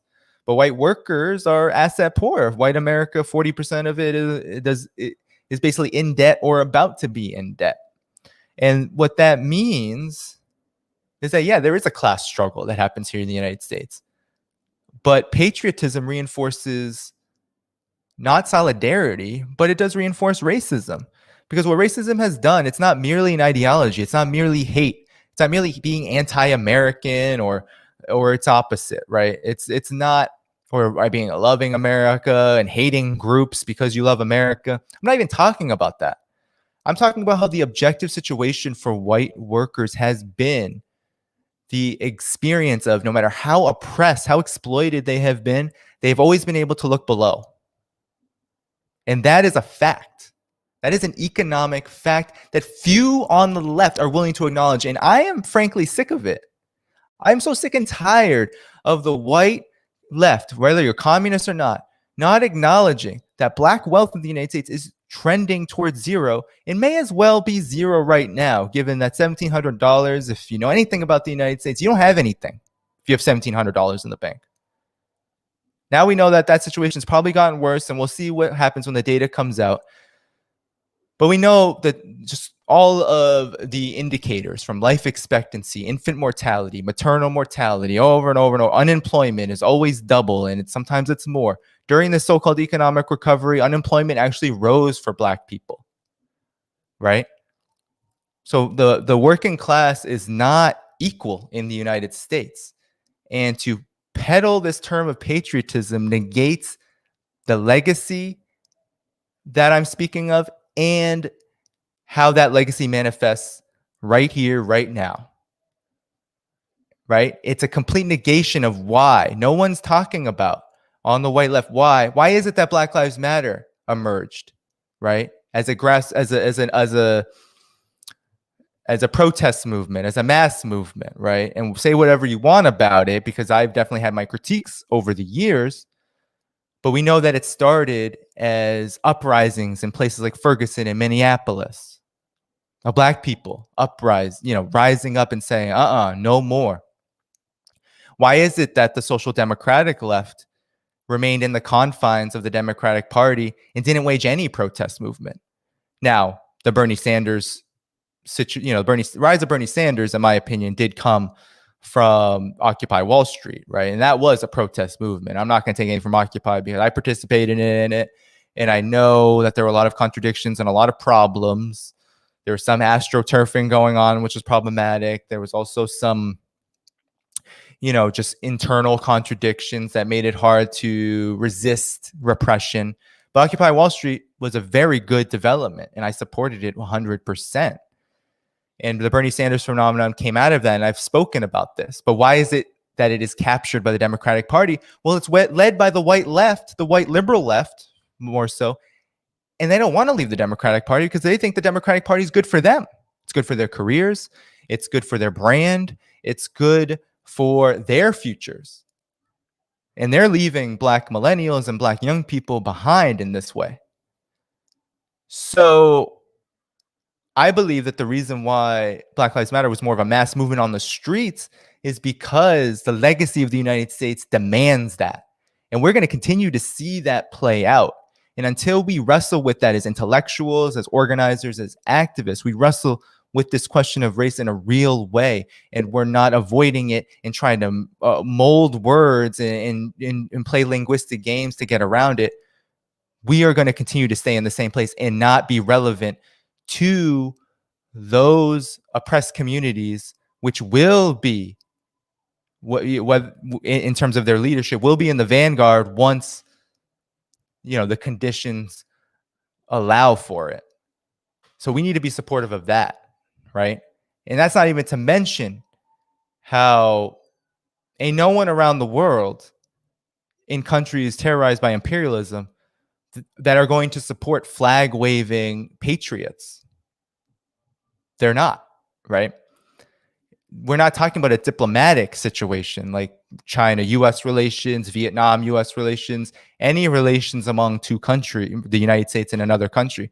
Not talking about that. We're talking about trying to build a movement to change the structure of the government right here, right now, toward a direction of peace, and then how we relate to countries that, honestly, we here are going to have to provide reparations to: Iraq, Afghanistan, Syria, Ukraine, on and on and on and on and on, all throughout the African continent, Latin America, South America, Caribbean, right? Reparations will include not just Black Americans and indigenous people here, but also abroad. And how do we relate to them? Well, we're not going to do that by waving the flag and calling ourselves patriots, because that will engender suspicion.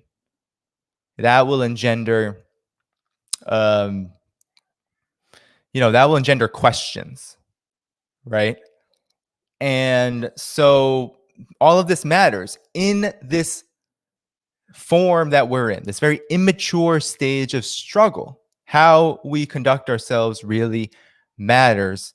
And so my hope is that we can build a movement that creates a new language here in the United States from which to use, that simultaneously lays out a vision for the path forward and reckons with the history that has manifestations into this day, which must be addressed right now, in which basically the vast majority of the white communist left, if you can say that there is one, socialist left, progressive left, whatever we want to say, this broad left, they're not doing. So that's my opinion. We don't need it. We don't need patriotism. We don't. We don't need it. The empire is not a national, there's no national liberation movement inside of an empire. That's just not how it works. It's not how history has unfolded. We're not fighting for independence here. We're fighting for revolution. We're fighting to end the reign of terror of the United States government upon the world. We're here to end the reign of terror of the United States and its capitalist and imperialist system on people it has entrapped within the borders of the United States, which are colonial borders. China's borders are not colonial borders. Russia's borders are not colonial borders, although there was a semi-colonial history in both countries, but they're not colonial borders anymore based on real national liberation movements that happened, of course, backed by the ideology of socialism. But whatever the case may be, the same goes for countries that do not have a socialist experience, so to speak, or at least in power. I think every country has an experience in the struggle for socialism at this point. But, whether we're talking about countries throughout Africa, Ethiopia, etc., which does have a socialist experience. So we can literally go to every country. And there was this fight for socialism attached to national liberation, but that's not the point. The point here is that national liberation, anti-colonialism, is a lot different from the patriotism from which we speak here. And we're not going to be able to shift that word. And you may think that that's an opinion, but we were not going to be able to shift that word to win here in the United States, to win a revolution, because what we will be doing is stoking and inflaming and attempting to build unity amongst some forces at the expense of others, right? That is my big point. We need to build this broad class struggle.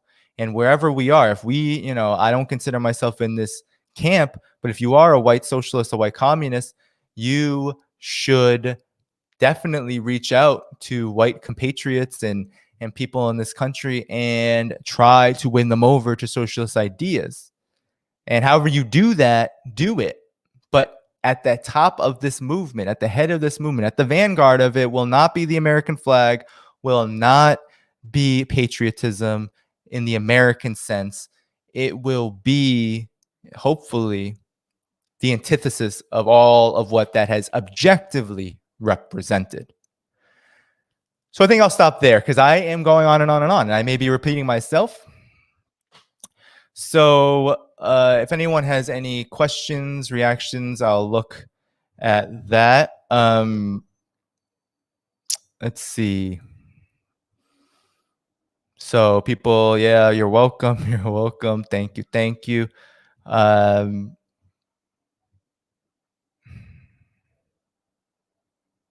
So you should talk with Red Nation. Yeah, no, definitely. I plan to. I have. So this is David.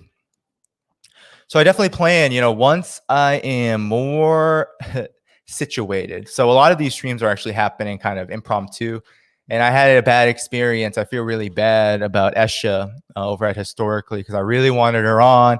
It was very impromptu, and I felt like I was kind of rushing her, and it just didn't happen because of time. The time situation. So once I'm able to get more time to plan, that's what I will do. I will definitely have. So thank you for this guest suggestion because I love Nick Estes. I love the work that they do over at Red Nation. At No Cold War, we've had him speak at our events. And I definitely plan on covering that in the future. So thank you for that reminder. I will be putting out a list on my Patreon. You can subscribe at patreon.com/Danny Haiphong. Let me put that on my list of speakers that eventually I'll post out. The announcement I wanted to talk about, and I'll announce this slowly over the course of time, but I'm excited about it. So I want to tell you all is that I am planning on taking a lot more time away from the 9 to 5 grind. I've gotten some more opportunities to do that for a whole lot of reasons, one of which is all the support you have given me and my work over the last 11 months or so. I've only been on Patreon for 11 months, but it has grown quite significantly thanks to support from other journalists who I really appreciate. People like Luna Oy, Jimmy Dore. They've shared my work. They've shared my Patreon, supported me, and have exposed me to more followers. And I really appreciate all that. I appreciate all of you who come to these streams, who subscribe. And, I try to make it worth the while I'm doing all of this work. And that's going to really help me put more time into it because damn near all of my work is really public in a lot of senses. A lot of what I do on Patreon is republish my work and provide some things, audio recordings and other things that are open to the public sometimes or not. But the vast majority, 99% of my work is public. But you all have engaged and supported it through Patreon, and that's going to give me more time to do this work. And so when I finally have made that move, I will announce it, and I will hope that more of you will support so I can sustain it for the future. That's really going to be my goal. Help, I'm going to try to pitch my work. I'm going to try to build more of a network so that not only am I able to sustain this work, but also my voice is reaching larger and larger audiences. It's hard because I am a pretty hardline communist in a lot of ways. I've been, to take the Black Lives Matter. What was it? Patrice Cullors who said this? Who said that she was a trained Marxist? The leaders of Black Lives Matter were trained Marxists. Well, I can say that I've been dedicating myself to the study of Marxism and socialism and revolutionary politics for now almost a decade. So and that process is an ongoing one, and I implement it in all of my work in both subtle and non-subtle ways. So it's harder for me, as you may imagine, to reach some other audiences who still hold on to anti-communist sentiments, and of course on these platforms, which are more likely to tag you state-affiliated media, China, Russia state-affiliated media, than they are to, let's say, verify your accounts or unrig your algorithms, because we know if you have been reading, Black Agenda Report, Chris Hedges, etc., we've been talking since 2017 about how the U.S. intelligence agencies have collaborated with Silicon Valley to suppress our work. So that's what makes it even more important to share, to like, to subscribe to this channel, to boost the algorithm, to support the work financially and otherwise. So much appreciated. But that's really the announcement. So I'm getting really excited about this because One of the things that precipitated it was, I've been working remotely, and damn, has that been really awful as a social worker to work remotely. But they've been pushing me back to work slowly and slowly and slowly, and it's very unsafe, right? We got this Delta variant going around. Um, the client population I work with is particularly vulnerable. This pandemic never seems to be ending here because the United States is a failed state. Its capitalist system is in decline. It doesn't have any solutions. So, I have been working a lot on top, on top of the work I already do in journalism to both sustain an income and to do the work that I really love doing, which is getting analysis, information out to the people, to the masses, to help strengthen movements, to create debates, to create spaces where we can talk about these very difficult issues. And I try to be someone who really tackles questions that a lot of the left won't touch. And I was talking about China earlier, but I'm just going to emphasize this, is that much of the left is scared of talking about this, right? They're scared of talking about China. They're scared of talking about China's rise in its relationship to the world struggle against imperialism. They don't want to talk about it in relation to the left in the United States. They don't want to put it on the agenda, on the platform. So, I'm a part of a lot of work, from No Cold War to Friends of Socialist China, which I co-edit with Carlos Martinez, that places a lot of focus on this in my writing for CGTN. I'm not afraid to say I write for CGTN. They're really nice to me. They pay me a small amount, a decent amount for opinion pieces of 800 words. As an opinions contributor, they support my work. They publish me, and where no comparable outlet here in the United States in the corporate media sphere would be they publish my work in ways that I wouldn't get here. I wouldn't get that support here in the corporate media. Never have, and probably never will. So, my hope is to build a platform of independent journalism, left journalism, to continue to help Black Agenda Report remain as a comrade and someone who's been in solidarity with them for a long time in my contributions to their work, see it grow, see it expand, and also to see, and also to try to contribute to this struggle in my own particular ways through my work around China, anti-imperialism, solidarity, and those things always overlap. So that's what I hope to do, and I hope to do that without having to what I think a lot of us do because of the fear around China or any question, even just talk about race in the United States, right, or race in general, because of the way that neoliberals and corporate Democrats have co-opted all of this and have tried to turn it into their corporate projects of revitalizing American exceptionalism. There's now a lot of resentment and this rise in fear about talking about it, or if you're not afraid of talking about it, you're actually antagonistic to talking about it in a real way. So that's why we see Vaush and others having these really disgusting conversations about Black liberation as if they know anything about it, right? Because they don't know about the significance of the solidarity of that movement. They don't know the significance of the achievements of that movement. They just sit on their computers all day playing games or whatever they're doing, and they don't engage in actual struggle with people. My media that I'm trying to produce is about trying to reflect that struggle that people are going through wherever they are for a better life, and for liberation against the ravages of imperialism, this system of imperialism. So, I just wanted to say that. Yeah, no, Big Teal says they don't be reading. That's true. Read. However you read. Maybe you listen to books. Maybe you read books. Maybe, but you got to read theory. And you also have to stay in tune with what's going on domestically and globally. You need to put those things together. That's a synthesis of study. And then you have to engage, because reading is not going to be the only material we have. Like right now, I'm a shop steward, and anywhere I work, I'm hoping to have some kind of active involvement in the labor movement, because you kind of have to be involved in it if you are able to. I know not all workers have that option because of how vicious the system is. But if you are able to in any way, you got to be in it. If you are able to be involved in any way as a supporter, a member of an organization, you got to do it, right? You got to do it. That's the only way you get experience. I mean, I've had some really wild experiences organizing, even during this pandemic, right? Really uh, revealing moments about how, let's say, the white left operates in these spaces, how racism continues to be an internal contradiction that really places immense barriers in front of moving forward with political work in general, right?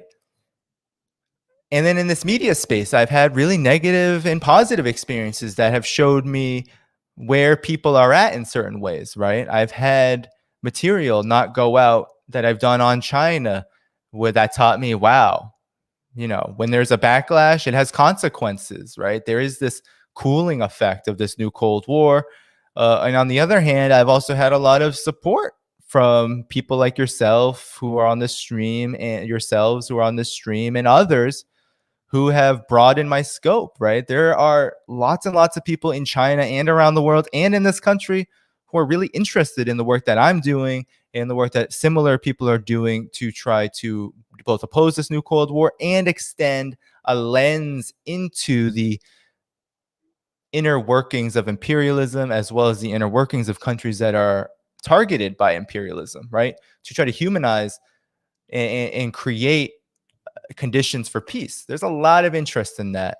So that's been my experience over the course of the last year and a half, and it's taught me that I need to go for it, and I need to do more of this work.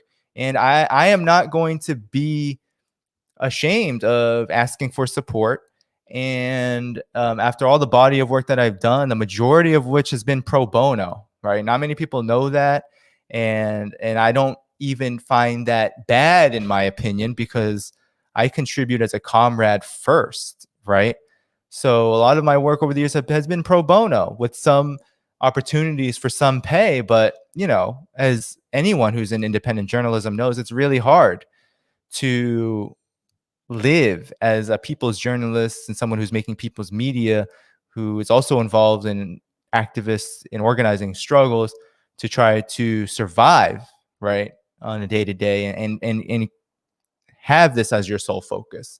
It really is something that's only able to be done by a very tiny minority of people.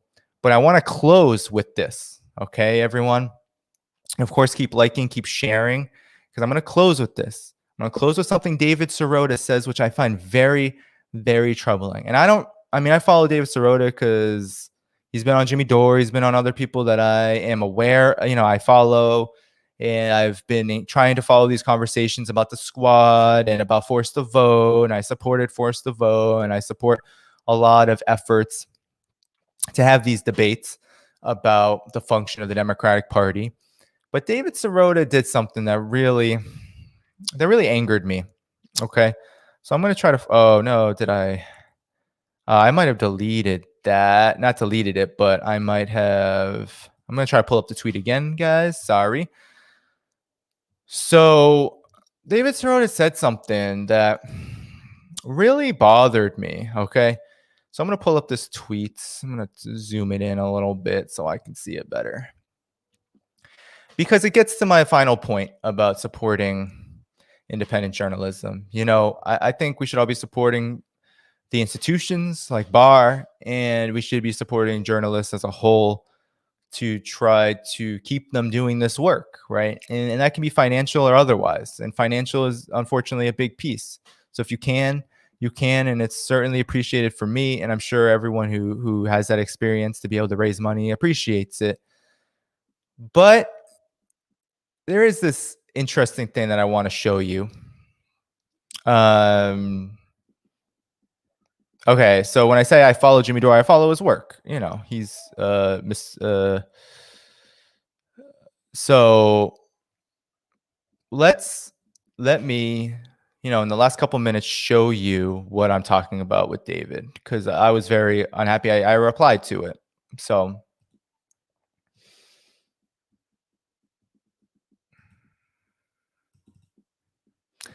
he goes, so here it is. All right. So this is what he says. He says, a suggestion before you pitch in to any individual substacker, pitch in first to independent media outlets, building sustainable organizations to support teams of journalists. The refusal by so many writers to even try to work together to build media institutions is a problem. And he said, here are just some of the great orgs doing really the hard work of independent media outlets. Look at this, The Intercept. I'm not even going to get into any of the American Prospect in these times. They have a much bigger white middle class donor base. I don't even want to look into I'm sure there's more to that, but The Intercept, okay? He mentions The Intercept, which has Pierre Omidyar. I've written about Pierre Omidyar in American Herald Tribune. He is one of the 15 richest people in the world, and he gives loads of money for Intercept journalists to barely produce any work at salaries of nearly $500,000 a year. Six-figure salaries. So independent, that is a strange way of framing them. And honestly, to a lot of these liberal outlets, they do not push the envelope the way that, let's say, Black Agenda Report does, the way that Gray Zone does, for example, the way that other friends of the left do Venezuela analysis. We can go on and on. Abby Martin, people like that. They don't put these outlets don't push the envelope. They're not in our purview. But I find it so insulting, and I responded, right? And let's see if my reply comes up. Looks like I'll have to go to my profile for that. So I responded to him because I thought it was important to, and let me take you to that reply. So I said, many of us do both. Here I am.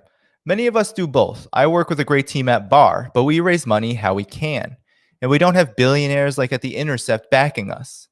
So I won't be ashamed to ask my readers and followers to support me. Many of us are working jobs while doing this work. So the utter nonsense, right? Like many of the best journalists out there, right? A lot of them, like Aaron Mate, for example, have been able to build a network over years of dedication, right? I mean, I've heard Max Blumenthal's story of him working many, many, many jobs before, while doing this work to gain that foothold. And here I am, trying to do this analysis work, trying to do this work and trying to make it sustainable. And we have David Sirota, someone who's supposed to be a friend of progressives, telling people to donate to The Intercept, which has a billionaire funder, that's outed whistleblowers like Daniel Hale, and which has promoted imperialist propaganda on Syria, China, etc. We're here supposed to support The Intercept, and of course the Glenn Greenwald debacle. Let's not even get into that, although we know that was a whole fiasco, which just showed how The Intercept basically upholds the Democratic Party in the final analysis. The point of all this is to say, and I'm going to take this off. Well, let me take this off, actually. All this is to say is that, I find that to be very troubling, that's the trend, is that there's this idea that none of us want to work together.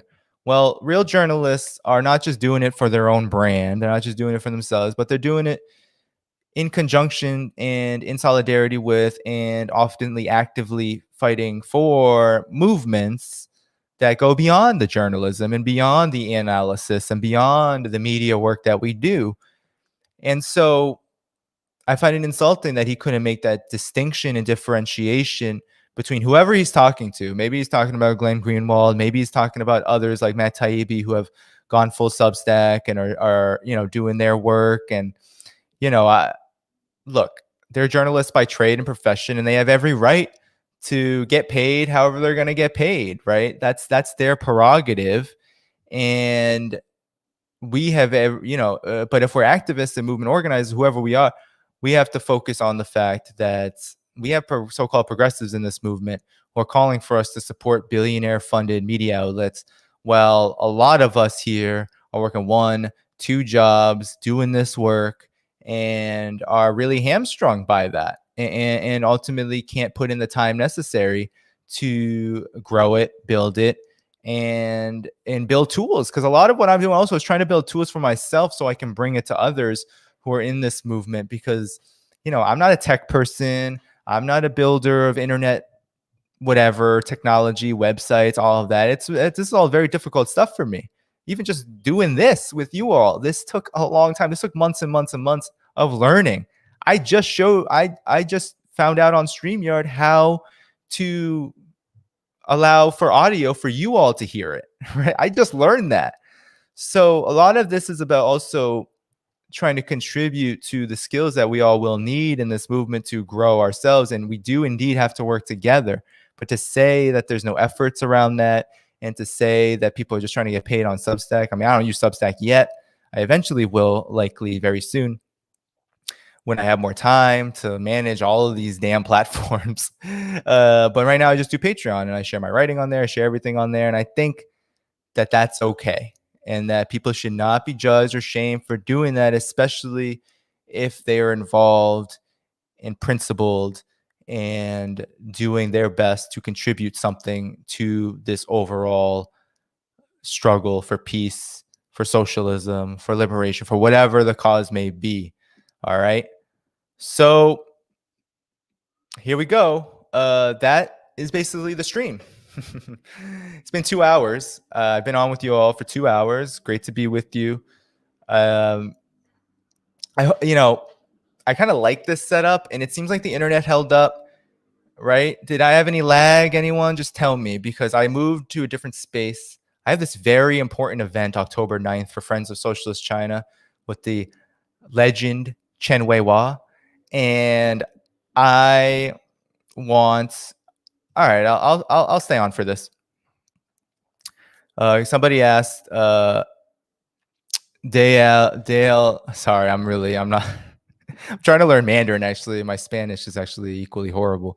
Dale Sendero asks, can you tell us about your labor organizing experience? If you boost this stream, if you like it, if you share it, if you subscribe, Patreon, all that, yeah, I'll stay on for another few minutes to talk about that. All right.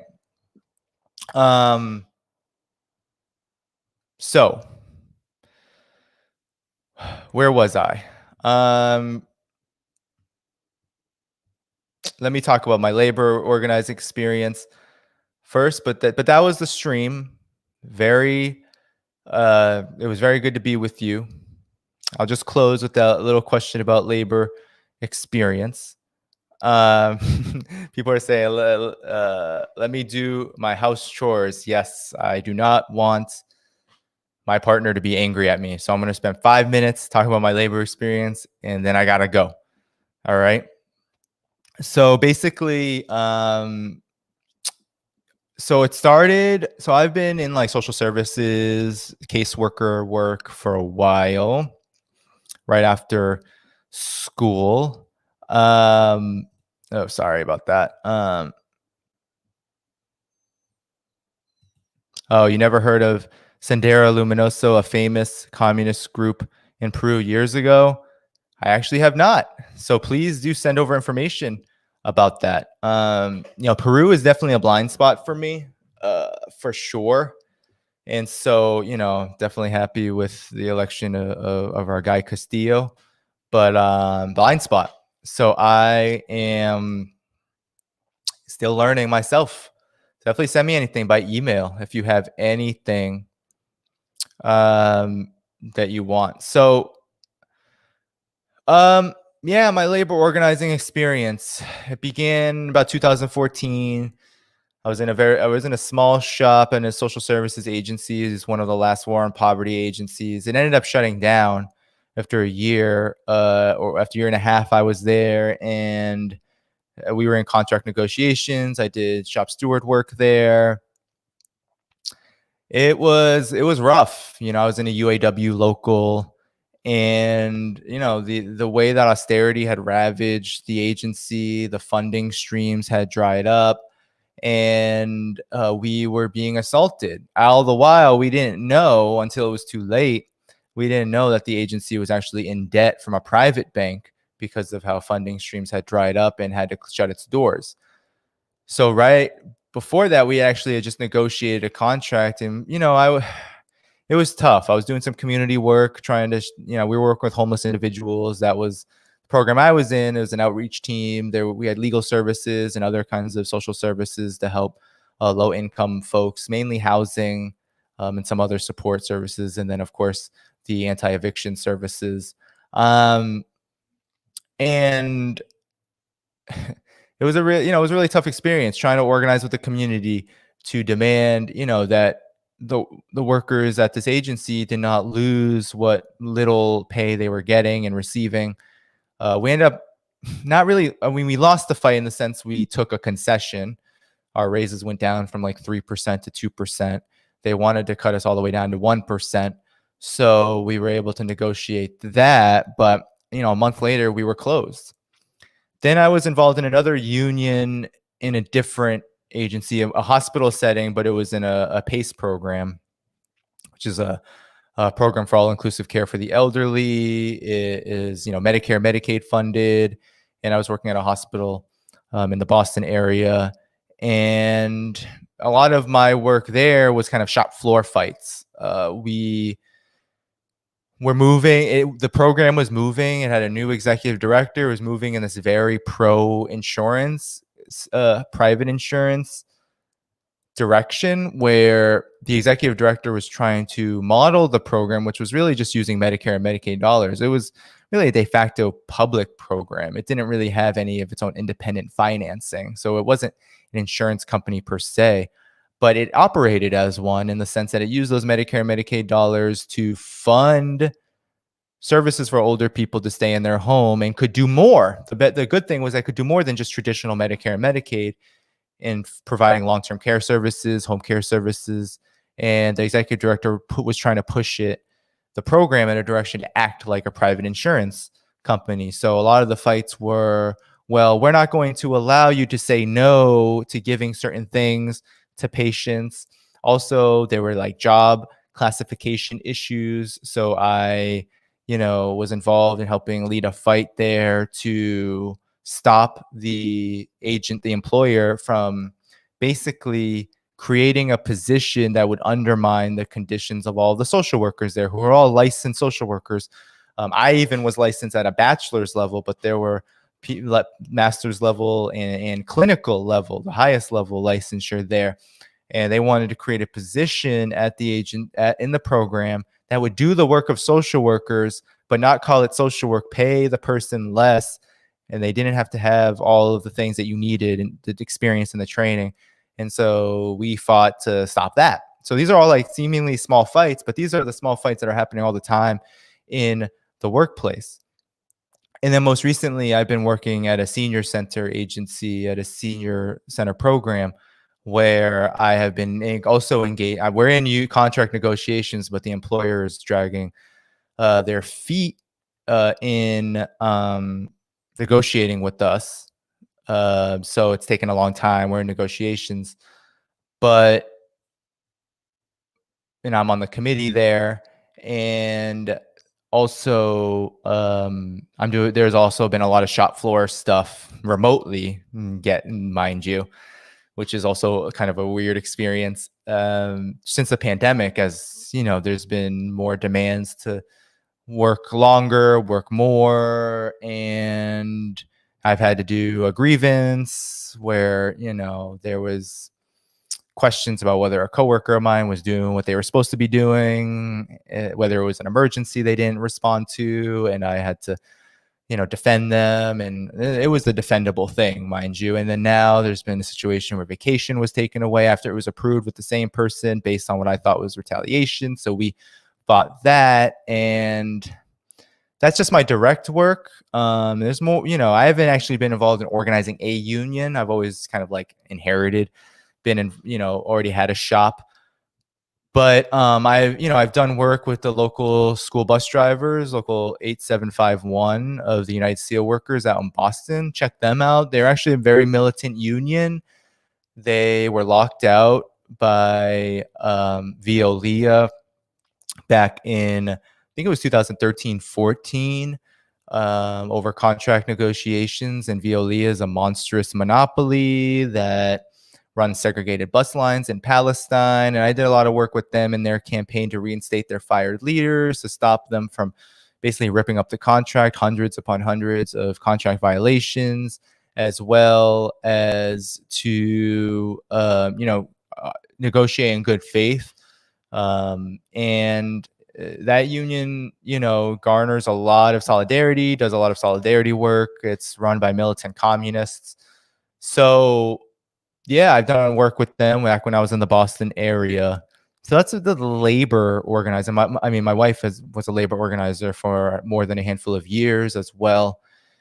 And so I learned a lot. I've learned a lot from her, to be honest, because I was kind of going into it with, I've read things, but it really takes experience to learn how to do this. It's an art form, organizing. It really is like kind of moving through the art of war in a lot of ways, because it's a class war.